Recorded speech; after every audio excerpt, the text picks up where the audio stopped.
And you know, on Animal Crossing, you get to name your world. Yeah. Yeah. Yeah. I I called my world on Animal Crossing Plastisphere. So like all of my little animals, They each their own little microbe. and it just brought me so much joy when like Tom Nook or whatever was like, "Welcome to Plastisphere." I can imagine you getting a warm, giddy feeling. I tell you what, if that is not like evidence that you really do love what you do, I don't know what is. I think you've proven it there. Alice Vickery. This is Cornish Kaleidoscope with me, Alice Vickery, and here today we are talking to Emily Stevo, otherwise known as, you know, by all her professional colleagues, Emily Stevenson, and she is part of, if not half of, Beach Guardian, here to talk about Earth Day. But we'll start with why you're here in the first place. Beach Guardian, your baby, basically, isn't it? You and your dad created it. Tell us what it is, what it's all about. So Beach Guardian is a community interest company or social enterprise that aims to engage, educate and empower against plastic pollution. And we do that through empowering communities. You know, the backbone of Beach Guardian is working with people. Everybody thinks that conservation is about animals and wildlife, but for us it's about engaging with real people to instigate positive change in their own lives. So we've been working on Beach Guardian for about 4 years now, and it's very grassroots, it's very, as I say, community based in Cornwall, and I've been so fortunate to see some very inspiring things. I get to see inspiring things every day here in Cornwall. That's really cool. That's really cool that it's so rooted in our community. But when you put Beach Guardian together, was that the aim from the very start? Was it 50-50 based on looking at pollution and looking at community, or did one sort of come in more as the project developed? Yeah, I feel like it's very much been taking shape as we've gone along. I've really just been faking it till I make it. That's how I've addressed this whole kind of journey. And I do genuinely just make it up as I go along, obviously with evidence behind me and, you know, lived experience feeding in. But I do pretty much just wing it and see what happens. And so far, hopefully it's going okay. But I mean, definitely the initial kind of driver, I suppose, behind it was just the shock and horror of seeing plastic pollution in our environment, particularly here in Cornwall. You know, growing up on the beach, being exposed to it every single day. That is why I now dedicate my life to it. It's just having it being part of my life for so long. And then, you know, learning about plastic, learning about the ocean, going to university and getting that kind of knowledge and evidence, I then really needed to think about, well, how are we going to address this? Because me and my dad just cleaning beaches on our own isn't going to be enough.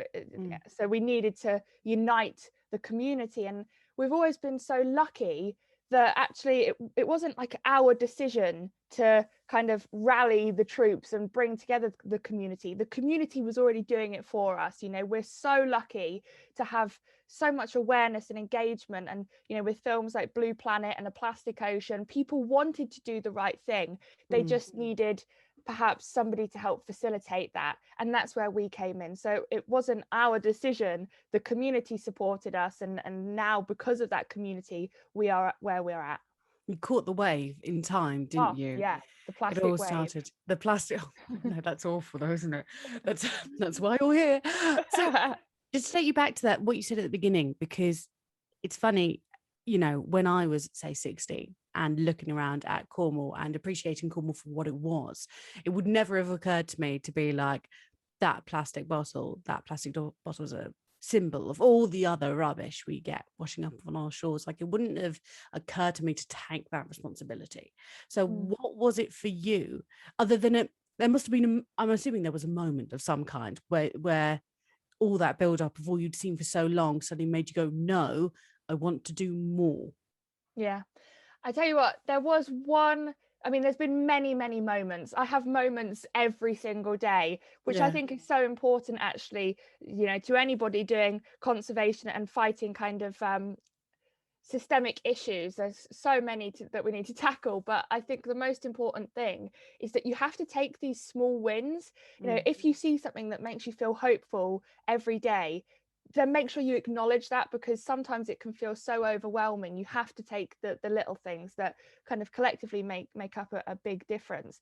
But the one thing that really stands out to me was my dad and my younger brother Archie, we went to the film screening of A Plastic Ocean in, I can't remember for the life of me. It was in a school in Cornwall, I believe. So Jo Ruxton is the producer of A Plastic Ocean. She now lives in Cornwall. She is my absolute idol, and her daughter was teaching at a Cornish school, and her daughter was feeding into the film as well. So they did a film screening at this school, and there was a Q&A afterwards, and I watched that film, and I remember being in the car ride on the way home. Me and my dad, we just looked at each other, and we both just had this like shared epiphany, if you like, and it was like, we need to do more, we can do more. We didn't understand the kind of, we knew the severity of the issue, but we didn't understand kind of how it had reached every corner of the globe. It impacts everybody's life, not just with environmental issues, but human health issues as well, which it just was like really a lot to take in. And it was that moment on that we kind of hit the ground running. So I'd say we owe everything to that film. See, that's so interesting, because a lot of people, I think, when they watch these films, have a similar sort of feeling. They have a similar kind of reaction, and then they feel guilty about it for all of about 10 minutes, and then they move on to the next thing and to whatever they're going to watch next that evening. Whereas you and your dad actually dedicated your life to it from that point on. So why do you think are people so much less responsible with, say, plastic, or putting those things into their body, and also just putting it back into the atmosphere? What is that, do you think? I think it comes down to awareness. You know, if you kind of take a step back and look at plastic pollution, it seems bonkers to think that 5-10 years ago, nobody really thought about this. Nobody really cared about plastic, because it's so part of our lives now, you know, thanks to fantastic documentaries and education in schools and NGOs really rallying against this. People talk about plastic pollution every day. It's always like flooding the media. But before, you know, David Attenborough kind of started talking about it, nobody was. And we've been using plastic since the 1950s. So it's taken us half a century to wake up to this. It's no time though, is it? It's no time that plastic has been around, and that we have managed to choke the earth with it, basically. Yeah, it's really worrying when you look at kind of the timeline of human activity compared to the history of the planet.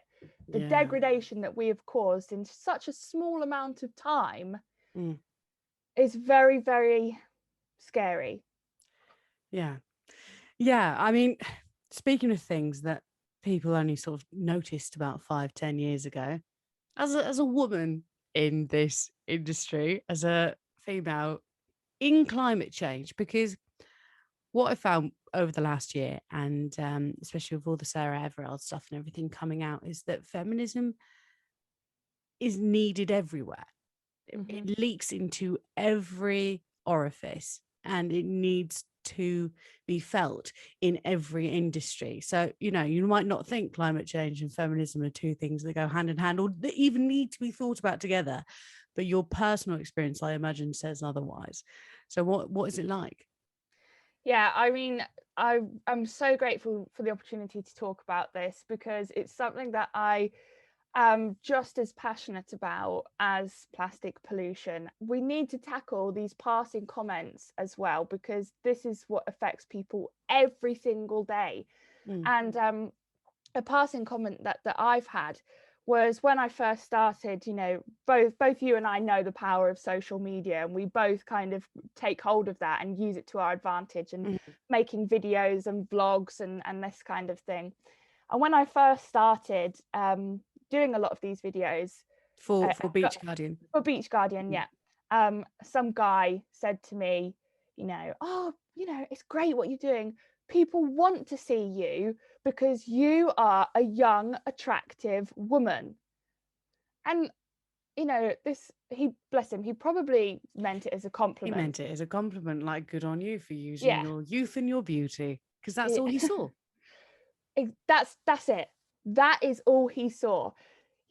What I heard wasn't a positive. What I heard was, it doesn't matter that I'm going to dedicate my life to this. It doesn't matter that I studied 3 years at university for marine biology. It doesn't matter that I studied for my master's. It doesn't matter that I spend all of my downtime out there beach cleaning. It doesn't matter that I give all of my passion and all of my soul and every ounce of my being to this, because all that he can see is that I'm a woman, and he will never see past that. It doesn't matter what I do and how much I give. My value is that I'm a woman. And I heard that and I thought, you know what? If you can see me as a woman, then I will make you see me for exactly what I want you to see. Like, I'm going to use that.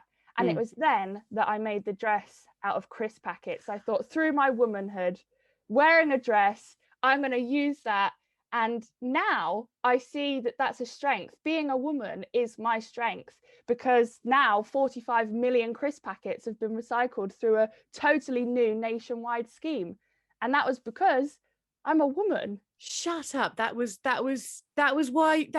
what fueled you to make the dress. Okay, so explain the dress. Re-explain the dress, please. It was a highlight. It was. Tell me. Okay. So, I mean, I've got an example here, actually, not of the dress, unfortunately. Okay. The dress is a way. The dress stinks. Because, so for people that don't know what the dress is, I made a dress out of Walker's crisp packets, and it literally was made out of crisp packets. And I wore it 3 times. Once to my graduation at Plymouth University, once for a live BBC interview, and once for a live Sky News interview. All 3 times I was absolutely bricking it. I was so scared, therefore I was sweating profusely. You cannot wash crisp packets. So this dress absolutely stinks. So I don't get it out anymore. So that's why I don't have the dress. But what I will show you is this. So this is a crisp packet, obviously. And the color is perfect, right? You'd imagine that I could have gone to the shops today and bought this, and though it looks slightly retro, you may not doubt that I actually bought this today. Well, I didn't. Somebody else bought this crisp packet in 1974, which makes it over double my age. And like, I'm literally pulling that and it's not breaking. This shows the plastic pollution crisis at its finest. This is the problem that we face, right? I wore the dress that I made out of crisp packets to my graduation, and it did exactly what I needed it to do. Walkers knew who I was. Yeah, exactly. So what was their reaction then? So straight away, they kind of said, by 2025, we will make 100% of our packaging recyclable, compostable, or biodegradable, which is lovely. But I mean, by then they'll have produced 28 billion more packets of crisps. So there had to be a kind of plan B, C, D, E, F in the meantime to stop those packets ending up on the beaches. The blueprints were there. The solution was kind of laid out. They just needed to kind of bring everything together. And they did. And within months, the very first nationwide crisp packet recycling scheme was announced and launched. And it's still happening today. And amazingly, recently, over the last couple of months, they've teamed up with Tesco's, and now you can recycle your crisp packets in any Tesco's store across the UK. When you go into the foyer, they've got this like metal cage, and it's got a like white sheet over it, and it says recycle soft plastics. You can put your crisp packets in there, you can put your bread bags in there, you can put the inside sleeve of your cereal, the wrap that you put your cans of whatever in, all sorts of soft plastics that you can't recycle at home. You can recycle there. So that's small steps. Amazing. Look, big step. Small steps leading to big steps. So that's funny there, the way that you said you can't have industry and this and that and all separate. You have to have them together in the same way that your feminism, your fuel as a feminist, became your passion as a conservative. I was going to say as a conservative, but that's not right. Conservationist. There we go. There's the words. Almost there. I was making a really good point there and ruined it. But you see what I mean. It all adds up, doesn't it? That's great. So with Earth Day coming up this year, and as you say, you're looking at the positive rather than the negative. You're looking at the good things happening, and the theme is restore our Earth. Now, with a lot of that comes climate action. That's what they're calling it this year. They're having 3 days of climate action. How do you feel about that as someone who has been active, but in a very community inclusive, friendly way, not in the way that action normally presents itself as protest or activism kind of thing? Yeah. How do you feel about it? Yeah, I mean, I think climate change and the ecological crisis are such huge issues that they kind of need everybody to do something. Doesn't matter what that is. Every little step does make a difference to the kind of global campaign. So what I love about these kind of environmental issues is that there are so many different things that people can do, and so many things that are available to people to kind of get involved. But with that comes the issue of, where do I start? How do I even begin to tackle these global issues, And actually, I heard this fantastic interview. It was a real game changer for me, actually. A couple of years ago, I was just driving, it was on the radio, and some guy said, what's me eating a cheeseburger in the middle of London got to do with the polar ice caps melting?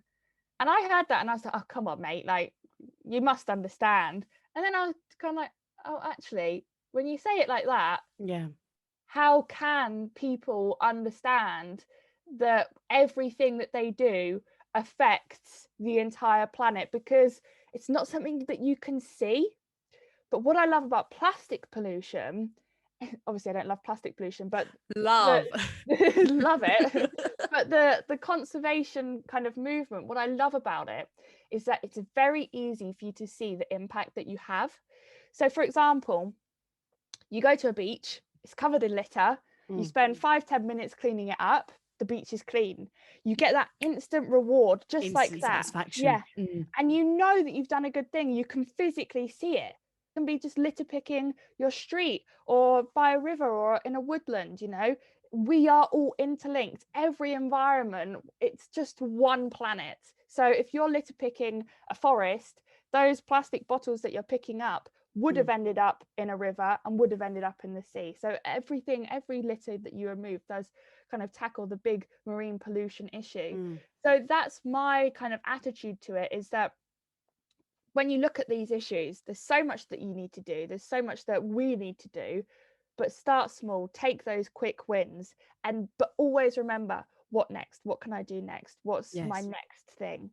So it's less about going hard and more about going steady, basically. 100%. Yes, slow and steady wins the race. Yeah, and restores our Earth, which is the thing. What do you think of that theme this year? Like as a difference to, because as you said before, it usually been a bit more negative, as in look at the things happening to our Earth, aren't they dreadful?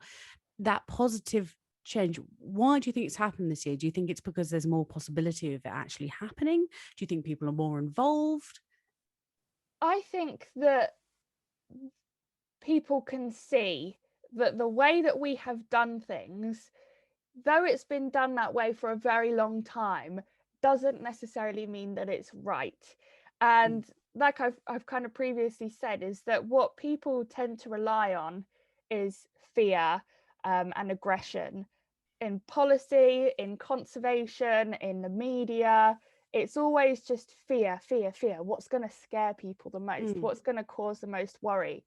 Now, we have had the most worrying year of our lives with the COVID-19 pandemic. Yeah. We cannot physically take any more worry on our shoulders. No. So I think people now see, and this is a quote that I've used again and again, it's not my quote, it's actually from President Snow of the Hunger Games. Nice, love that. Yeah, and he said, the one thing that's more powerful than fear is hope.